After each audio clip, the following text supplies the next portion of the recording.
አብሳላት ሁላችሁም እንደሰማችኋት መጨረሻው ፓርት ላይ ብዙ ነገር ብለኛል ያልከኝ ነገር አለ እሱን ነገር ላውራ ወይ እንደወራ ከፈልክ ካወራለሁ እያለችው ነበር እና ብሩክ እንግዲህ ከዛ በፊት ከካሜራ ጀርባ ብዙ ተስፋ እንደሰጣት የሆነ እሷን ትቶ ሌላ በቃ ከሷ ጋር መሆን እንደሚችል ሀይሚን እንደተዋት አይነት ነገር እንደዛ አይነት ተስፋ ሰጥቷት አሁን ግን እንደተቀየረባት አይነት ነገር ነው አክት እያደረገች ያለችው እና በሆነ ነገርም ለማስፈራራት እየሞከረች ነው። ግን ያማለያ ትናንትና እንግዲህ አብሳላትን ራሱ እንዳመጣት ተመካክረው እንደሆነ ብዙዎቻችሁ ገብቷቸዋል ብዬ አስባለሁ። ስራ እንደሆነ ያው እናውቃለን። ግን ስራ ቢሆንም እኔ ሲጀመር ገብቶኛል። አንደኛ ነገር ሊገጣጠም አይችልም። እሱ ወደ ውጭ ሲወጣ እሷ ከውጭ ስትመጣ ሊሆን አይችልም።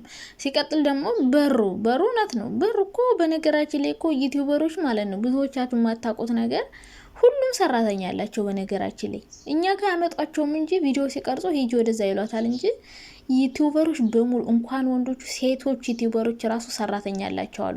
ልብሳቸውን እንዴ እነሱ እኮ ማለት ነው የሚኖሩት ኑሮ ብታዩ ማለት ነው በስማም ድልቅቅ ብለው ነው የሚኖሩት። እንደኛ እዚህ እየፎከቱ ምናምን እኛ እነሱ ድልቅቅ ብለው እየኖሩ እኛ እዚህ እንጣላለን በቃ በእነሱ እንታረካለን። ግን እነሱ ስንት ብር እንደሚያገኙ አታውቁም። ሲቀጥል የሚኖሩትን ኑሮ እንኳን እኛ እነዚህ አረቦቹ ራሱ አይኖሩትም። ቁጭ ብለው እኮ ነው በወር ሚሊዮን ብር ገጨጭ ብለው የሚገባላቸው እና ሲጀመር ሰራተኛ ይኖራቸዋል። የላቸውም መቼም ልትሉት አትበሉ። አላቸው ሰራተኛ ሁሉም ዩቲዩበሮች እነ አብረሽ ብትሉ ወንድ ላጤዎቹ አታና ቤላ እነ አብረሽ እነ ሩታ ሲያው ለልጇ ግዴታ ነው። እነ ሃይሚ እነ ብሩክ ሁሉም በቃ ሰራተኛ አላቸው እና ያው ሰራተኛ ሊኖር ይችላል ቤት ውስጥ ያው ካሜራ ላይ ባያስገባቸውም ልብሳቸው የምታጠብላቸው እና ታዲያ ይህን ትልቅ የቤት ማን የሚያጸደው ይመስላችኋል እንዴ? መቼም ቆሻሻ ብቻ ይሆን እንዴ? ይህን ትልቅ የቤት ማን ያጸደዋል? ሲራገጥበት የሚውል የሀገር ዩቲዩበር እየመጣ እና ሰራተኛ ይኖራቸዋል። ግን ሆን ብሎ እንዳመጣት 100% ግልጽ ነው። ምክንያቱም አንደኛ ስትመጣ አልደነገጠም፣ ሁለተኛ ነገር እኛ አሁንም እንዳንነቃበት ነው አልኳችሁ። በሩን ከፍቶ ከዛ ነይ ግቢ ብሎ ከዛ ተመልሶ የወጣውና አሁንም አብሳላት ሌላ ነገር እንደያዘችበት ተስፋ እንደሰጣት ምናምን እንደውም አንዳንዴ ተመካክረው ሁሉ ማለት ነው ተመካክረው ሀይሚን ለማጨለል እንኳን ወጣችልን እሰይ በሰበቡ ነይ አይነት ይመስላልኝና በደንብ ነው የሚያውቀው። ብሩኬ እንዳላወቀ ሆኖ ሰራ እንጂ በደንብ ያውቃል አብሳላት እንደምትመጣ ውጭ እንዳለች ምናምን ደውሎ ራሱ አምጥቶ ከዛ እሷ እንደመጣች አይነት ነው ድራማው ላይ። ብቻ ነው የእነዚህ ልጆች ፍላጎት ምንም እየገባኝ አይደለም። ድራማ ሊሆን ይችላል ግን ሀይሚ ታውቃለች አታውቅም የሚለው ነገር ነው የሚያወዛግበኝ። ሀይሚ እያወቀች ከሆነ የሚሰሩት ኦኬ ይሻላል። ቢያንስ ለሴት ልጅ ክብር የሚነካ ነገር ቢሆንም ሴት ልጅ ማድረግ የሌለባትን ነገር እያደረጉ ቢሆንም ግን ሀይሚ ካወቀች ቢያንስ ይሻላል። ግን እሷ ሳታቅ በእሷ ላይ እየተጫወቱ ከሆነ በጣም ነው የሚደብረው፣ በጣም ነው የሚያስጠላው። እና ያው ሆን ብላ እንዳልመጣች ራሱ አገጣጣሚ እንዳልሆነ ግልጽ ነው። ራሱ ደውለን ያመጣት ከዛ መጣች ምናምን ምክንያቱም ሰው ሲወጣ በር ሳይዘጋ አይወጣም። እሺ ሰራተኛ አለች ብንል እንኳን እሺ ሰራተኛ ስላለ ወይ ደግሞ ካሜራማኑ ሊመለስ ነው እንባል፣ ወይም ደግሞ ወጥቼ ከወጣው በኋላ ልዘጋው ነው ልትል ትችላለህ።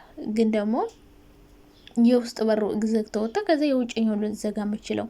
ሲቀጥል ደግሞ አጋጣሚው ሊሆን አይችልም። ድንገት አንተ ስትወጣ እንዴት ልትመጣ ቻለች? እዛ ቁማውላ ማንም ካልነገራት ማንም ካልደወለለት እንዴት ነው ልትመጣ የምትችለው? ሊሆን አይችልም። አጋጣሚ ሊሆን አይችልም። ሆን ብሎ የታሰበበት ነገር ነው። ወይ ሀይሚ ሁሉ ታውቃለች ለድራማ ነው ሀይሚን እዛ ቤት ሻንጣ ስዘው ያስወጣት። ባለፈው ብሩክ ወጣ፣ ዛሬ ደግሞ ሀይሚ ወጣ። ወይ በየተራ ራሳቸው ተመካክረው ድራማ እየሰሩብን ነው፣ ወይ ደግሞ ብሩክና አብሳላት ተመካክረው ሀይሚን እየተጫወቱባት ነው። በቃ ከሁለቱ አንዱ ነው ሊሆን የሚችለው ማለት ነው። ሰላም የኔ ውዶች እንዴት ናችሁ? ደህና ናችሁ? እኔ በጣም ደህና ነኝ እግዚአብሔር ይመስገን። በአዲስ ቪዲዮ ካች ብያለሁ። ለቤት አዲስ ከሆናችሁ ላይክ ገጨት ብታረጉኝ በጣም ደስ ይለኛል። እና እንግዲህ ብሩኬ እዩ ሲያበቃልን ሌላ ሰው አምጥቶ ተክቶብናል። እንግዲህ እዩ ልታጨልልን ትንሽ ቀርቷታል እንዴ! ቤት ውስጥ ገብታማ በስማም ልትዝትበት ሁሉ ልትመተው ሁሉ ፈለገች። በቃ እዛ ጋር እሷ ናት ወንድ የሆነችው እሷ ናት። እና ተከትለ መግባት ሰራተኛ ካለ በመጀመሪያ ደረጃ ለምን በሩን ክፍቱን ተው? ይሄ የሁላችን ጥያቄ ነው። ሰራተኛ አለ ከተባለ ሰራተኛዋ ካለች ተመልሶ እሷን ተከትሎ ገብቶ መጨቃጨቅ የለበትም። ጥሏት ላጥ ብሎ መኪናውን ይዞ አይሄድም እንዴ? አስወጫት ብሎ ደውሎ እኮ አስወጫት ማለት ይችላል። እሱ ግን ምን አደረጉ? ልጅቷ ስትመጣ ጉዞውን ተወና ካሜራቸውን ደቅነው ወደ ውስጥ ገቡ ማለት ነው። ይሄን ስታደርግ ቁጭ ብለ ባወራት ቁጥር ጊዜ በሰጣት ቁጥር እኔ ወድሃለሁ ተረዳኝ ምናምን እያለች ነበረ። እንደዚህ ባደረክላት ቁጥር እሷ ብዙ ነገሮችን ልትፈጠር ትችላለች። ምክንያቱም እሷ ቪዲዮ መስራት ትፈልጋለች፣ መፈመስ ትፈልጋለች፣ ምናምን እሷ መስራት ትፈልጋለች። ስለዚህ እሷ ካሜራ ይዘ በመጣ ቁጥር ብዙ አይነት አስተያየት በተሰጣ ቁጥር የበለጠ ደፋር እየሆነች በቃ እንዴ እንደዚህ ካረኩማ ይሄንም ላርገው እያለች ብዙ ነገሮችን እየፈጠረች ነው የምትሄደውና ተከትለ ሁሉ መግባት የለብም ነበረ። ጥልሃት ብትሄድ ኖሮ ይሄኔ ምን እንደምትሆን እናይ ነበር። ምን ታደርጋለች? አሁን አንተ ጥልሃት ብትሄድ አብረህ ባትገባ ምን እንደምታደርግ እዛ ቁጭ ብላ አትውልም። ገብቷል አይደለ? ስትመጣ ታስወጣታለህና ያው ተመካክራችሁ ሆን ብላችሁ እንደሆነ ግልጽ ነው። በብዙ መንገድ መታወቅ ይችላል። አንደኛ በሩን ክፍቱን ትቶ ሊሄድ አይችልም። ሁለተኛ ነገር ደግሞ አጋጣሚ እንኳን ቢሆን እንደዛ ሊገጣጠሙ አይችሉም። ሰራተኛ ያለ እንኳን ብንል ማለት ነው እንደዛ ሊሆን ይችላል ብዬ አላስብም። በአጠቃላይ ግን ማለት ነው እንደዚህ ሴትን የሚያዋረድ ስራ ባሰሩ በጣም ደስ ይላይናል። ከእናንተ እንደዛ አይነት ነገር አንጠብቅም ነበር። እናንተ ግን የኦዲየንስን ነገር ጆሮ ዳባ ልበስ ብላችሁ ትሄዳችኋል። ብቻ ደስ ያለኝ ነገር ሀይሚ ሙዚቃ ተጨምራ አለመጨቃጨቋ ነው። ምክንያቱም አንድ ወንድ ራሱ ካላስከበረሽ አንቺ ሁሌ ከሴት ጋር ተጨቃጭቀሽ ሊሆን አይችልም። ብሩክም እኮ አለ ሀይሚ ጎበዝ ሁኚ የኔ ነው ብለሽ ሙጭጭ ማለት አለብሽ። ኧረ የኔ ነው 10 ሴት ሲመጣ የኔ ነው እያለ ሲሙጭጭ ብላ ተሰደብ እንዴ? ሁሌ ክብሯን እየነኩ በቃ አንቺ እኮ ሁሌ ጨቅጫቃ ነሽ፣ ሁሌ ተጨቀጭቀዋለሽ፣ ፍቅር አትሰጪውም ምናምን እያሉ ይዛቱባት እየመጡ 10 ሴት ማለት ነውና ብዙ ጊዜ እኮ ብላ ታውቃለች። ከእዩ ጋር ቢሆን ከሷ ጋር ቢሆን ውጭ ብላለች እኮ። ባለፈው እኮ ተናገረች። በቃ የኔ ነው ከሷ ናት ወረድ በይ፣ አልፈልግሽም ካለች ውጭ ከህይወታችን እያለች ነበረ። ግን መውጣት አልፈልገችም። 3 4 5 6 ሴት እየመጣ የኔ ነው እያለ ሲገለፍጣት እንዴ! እስኪ አስቡት ስንት ሰው መሰላችሁ ይመጣ። እንትና መጣች፣ የዳኒ ሮስት ፍቅረኛ ሊንዳ መጣች፣ ሶሲ መጣች፣ አሁን ደግሞ እቺ ልጅ መጣች፣ ከዛ እዩ መጣች። እንዴ 4 ሴት እኮ ተጋፈጠች። ከዚህ በኋላማ በቃት።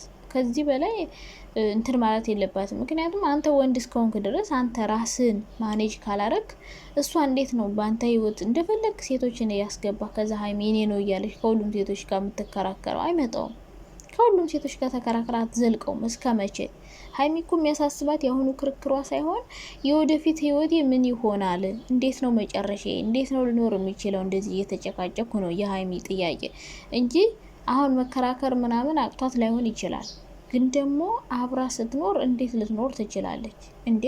እንደዚህ ሁሌ ፉክክር፣ ሁሌ ክርክር፣ ሁሌ በፍራንክ መልኩ ይምጡ፣ ለልደት የሚምጡ፣ ለዘመር ጥየቃ የሚምጡ፣ ወይ ቤታችሁ የሚምጡ፣ አንድ ቀን ካዩ ወደድ ነው እንዴ? ወደድ ነው ሲሉ አንተ ደግሞ እየደወልክ እየጠራህ ተይኝ በቃ እያልክ መለመን ሁሉ አይጠበቅብህም።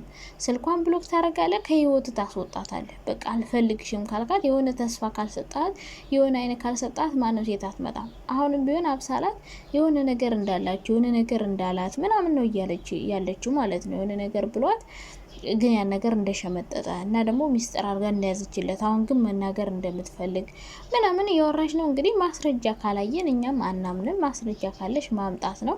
የውሸት ማስረጃ አምጥታም እንግዲህ ለሀይሚ የሆነ ነገር ልታሳያት ትችላለች። ሀይሚ እንግዲህ ያው ማመን አለማመን አሁንም አትመኝ ነው፣ ተጋፈጭ ነው ምናምን። ግን በጣም ከባድ ነው የምር። እንዴ ልጅን ያክል ነገር መታም እኮ ተጋፍጣ ነበረ። አሁንም ሌላ ልጅ መጣ አሻለች። አሁንም ደግሞ ሌላ ሴት መጣ አሻለች። እንዴ እንደዚህ እያለች እኮ ህይወቷ መስቀልቅል ብሎ ነው የሚቀረው። ይሄን ማወቅ አለባችሁ።